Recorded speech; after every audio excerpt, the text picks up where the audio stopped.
I'd like to give you a small analogy that will help you understand this issue. Why are hearts sealed, or why is that mentioned in the Quran? Some of you or many of you are familiar with exercise, working out, right? So imagine somebody got into an accident and they're in the hospital, and they're in a hospital bed for 6 months, and they haven't moved their legs for 6 months to a year.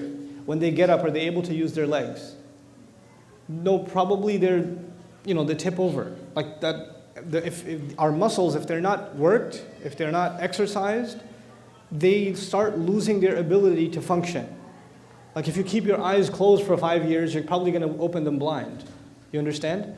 The ability to accept guidance, the ability to reason in a fair way, in an unbiased way, is a God-given muscle that we have, a spiritual muscle that we have, an intellectual muscle that we have.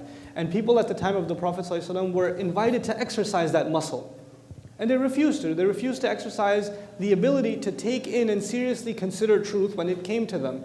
And you continue to deny that capability you have inside you, the exercise. You refuse to think, you refuse to think, you refuse to use your heart, you refuse to be sincere. And guess what? Eventually your heart is no longer capable of what it was originally capable of. You lost that muscle, you lost that ability. And that is an analogous way of explaining what does it mean when a heart is sealed. It is not something that's a person has a belief system and therefore their heart is sealed. That isn't the case. An atheist could be atheist for philosophical reasons or for psychological reasons. And we don't know what's going on inside somebody's heart. We don't. As a matter of fact, on this issue, whose heart is sealed and whose is not sealed, my favorite example in the Quran is that of the worst character probably mentioned in the Quran, who even shaitan would probably want an autograph, Fir'aun. Fir'aun, okay? I mean, declares himself God, the Pharaoh. For those of you who aren't familiar with Arabic, the Pharaoh declares himself God, committer of like massive genocide, all kinds of hedonism, ego, pride. You name it. You name the vice, he's got it. You name the vice, he's got it.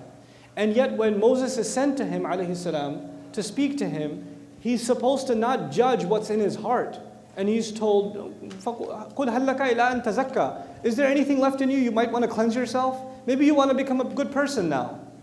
Maybe even you can change. Killer of babies, even you can change. I mean, you would think, if you think of heartless, you think of a murderer, and the murderer of children? I mean, it's beyond imagination. And yet his heart is not condemned yet. Even he's given the opportunity. So the idea of hearts being sealed, the final bit on this answer, the idea of people's hearts being sealed is not something you and I have privy to.